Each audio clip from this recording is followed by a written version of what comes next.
applied sports scientists, what we look to do is always work around applied evidence-based practice.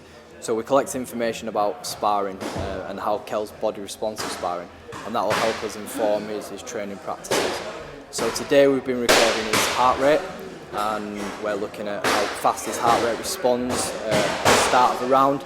We're looking at how quickly his heart rate recovers at the end of a round, and then we're looking at the accumulative effects of fatigue during the fight. As well, we've been collecting blood lactate, which is associated with fatigue. So when we measure that at the end of each round, we can look at how much fatigue is accumulating in his body, and again we can use that in his training practices and try and tailor his training programs around what his actual demands, physiological demands are in boxing. And what sort of changes do you implement then from that finding? What sort of things do you tweak? It depends on what phase of training he's in. In the initial stages, he'll do base general type of work, working at high heart rates for a short amount of time, a lot of interval training.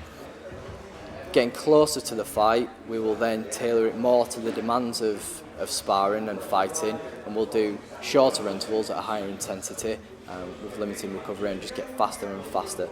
And we'll try and match the heart rates in sparring with the blood lactate that we're seeing as well.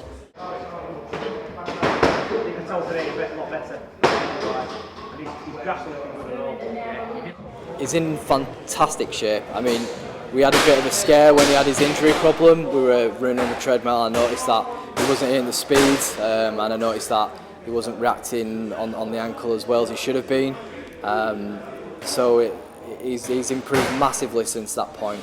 We've had a really tough 4-week block. He's just coming off a reduced amount of work, and he's recovering really rapidly. He's having a great rebound effect.